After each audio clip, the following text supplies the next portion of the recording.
Baik, salam sejahtera rekan-rekan mahasiswa. Hari ini kita akan diskusikan tentang bagaimana panduan karya ilmiah eh, untuk saya sampaikan dan diskusikan kepada rekan-rekan mahasiswa, khususnya mahasiswa Universitas Terbuka. Yang pertama, secara ringkas akan saya jelaskan bagaimana ketentuan umum publikasi. Jadi bagaimana ketentuan umum mempublikasikan karya ilmiah di jurnal online Universitas Terbuka. Nantinya rekan-rekan itu akan membuat jurnal atau karya ilmiah. Selanjutnya jurnal tersebut akan disampaikan atau dikirimkan ke jurnal online milik Universitas Terbuka. Ketentuan umumnya yang pertama harus karya asli, jadi bukan plagiat atau saduran atau mencontoh karya ilmiah orang lain ya.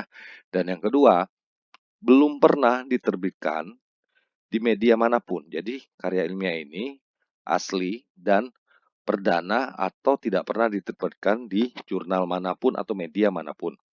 Selanjutnya, spesifikasi atau cara penulisan atau aturan penulisan yang pertama, eh, ukuran kertas itu A4. Jadi kalau Anda menggunakan Microsoft Word, pilihlah kertasnya A4 ukuran kertasnya ya dengan margin yang normal. Selanjutnya ketikannya 1,5 spasi untuk isi karya ilmiahnya, kecuali abstrak. Nanti ada bagian abstrak itu 1 spasi. Jumlah halaman 7 sampai 12 halaman ya. Fakultas Ekonomi, Fisip dan MIPA 7 sampai 12 halaman dengan A4 1,5 spasi 7 sampai 12 halaman. Ya. 10 sampai 15 halaman untuk mahasiswa PPS pasca sarjana ini ya. Selanjutnya software yang digunakan pada umumnya adalah Microsoft Word ya dengan extension doc atau docx atau RTF atau ODT. Tapi pada umumnya adalah Microsoft Word. Artikel tersebut wajib diawali dengan abstrak. Jadi kalau pembahasan tentang abstrak ada pembahasan tersendiri ya. Jadi kalau secara ringkas dapat saya sampaikan abstrak ini adalah ringkasan dari karya ilmiah Anda. Poin dari abstrak ini adalah satu ringkasan tentang apa, mengapa karya ilmiah Anda dilakukan, data yang digunakan apa, hasilnya seperti cara pengelolaannya seperti apa, dan hasilnya seperti apa. Jadi ringkasan di awal di karya ilmiah Anda, ringkasan awal karya ilmiah. Ada 200 kata di abstrak, tidak boleh lebih. Dan ditulis di 1 spasi, serta ada kata kunci. Kata kunci di abstrak itu paling bawah dari abstrak, itu ada keyword atau kata kunci. Misalnya Anda meneliti tentang rasio keuangan. Nah, jadi kata kuncinya misalnya likuiditas, koma, solvabilitas, koma, kinerja keuangan misalnya. Artikel disusun secara file. Artikel disusun di satu file, jadi tidak terpisah ya. Jadi satu file dari pendahuluan, metode penelitian, pengumpulan data, metode penelitian, pengolahan data, dan pembahasan serta kesimpulan saran, satu file, tidak dipisah-pisah filenya. Selanjutnya dalam karya ilmiah juga ada tabel. Tabel yang dibuat itu dalam bentuk tabel yang bisa diedit, artinya bukan gambar, bukan picture.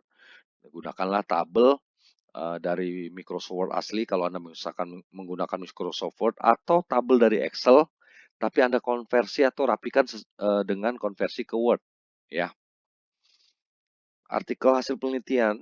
Nah, selanjutnya saya akan sampaikan bagian-bagian dari karya ilmiah atau artikel Anda. Jadi secara ringkas di Universitas Terbuka ada 2 jenis artikel. Yang pertama artikel hasil karya penelitian.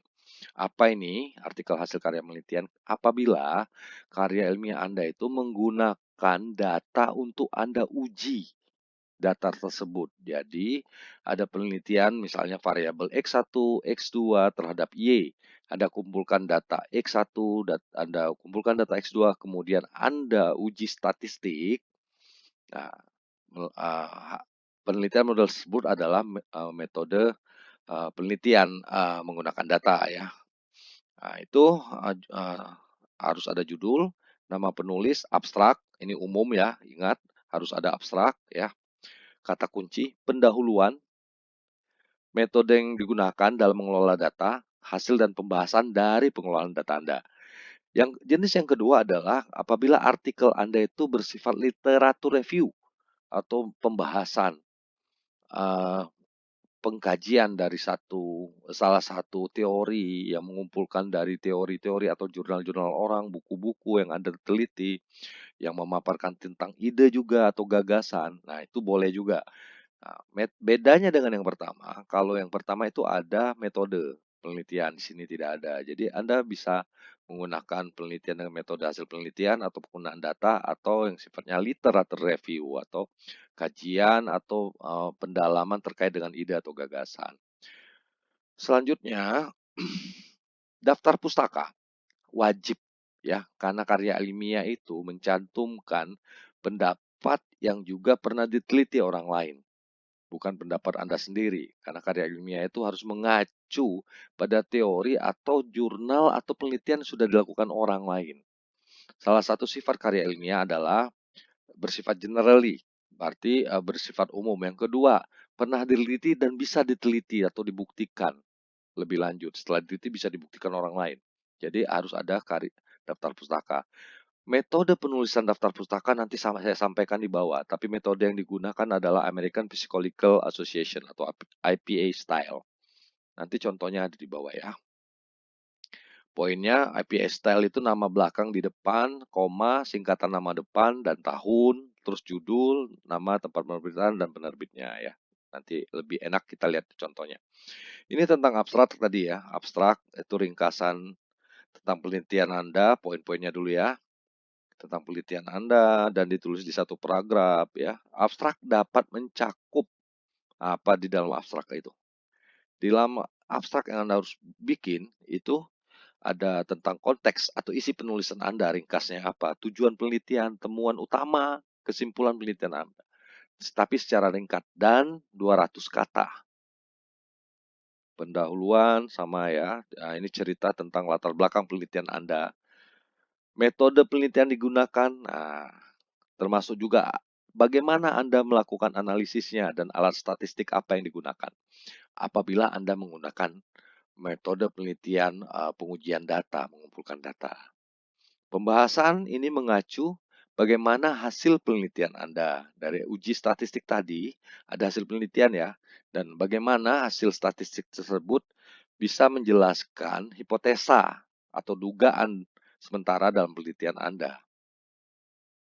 Selanjutnya pembahasan juga mengacu ke hasil penelitian dan pembahasan yang mengacu juga pada teori-teori sebelumnya atau penelitian sebelumnya, Anda jelaskan kembali. Selanjutnya penutup. Oke, nah ini poin penting.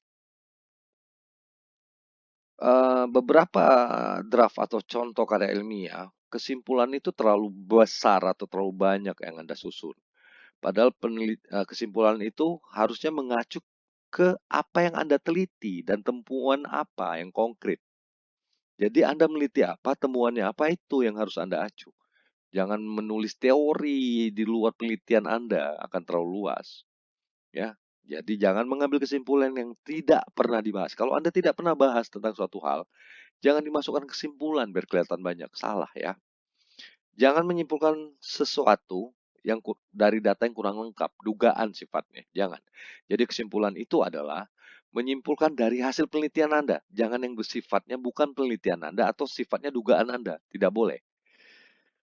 Oke, daftar pustaka udah kita sampaikan. Ini catatan khusus tadi ya, plagiat itu adalah mencontoh dan itu dilarang ya.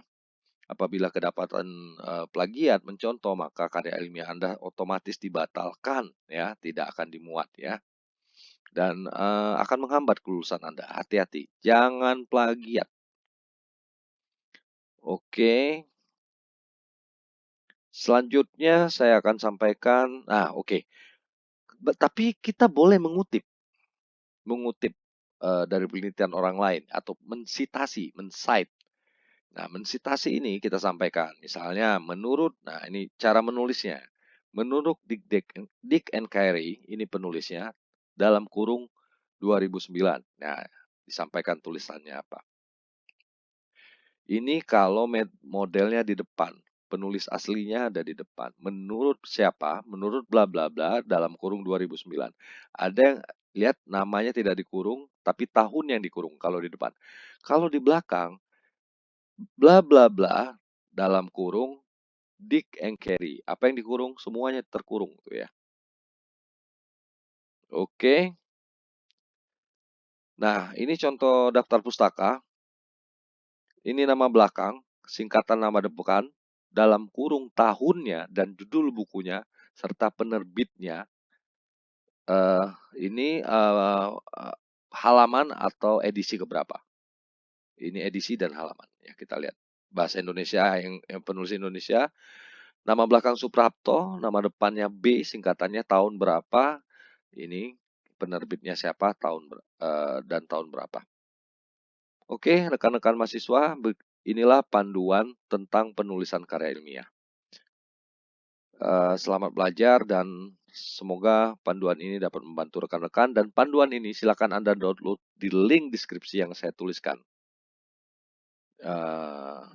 di deskripsi bawah ini. Terima kasih.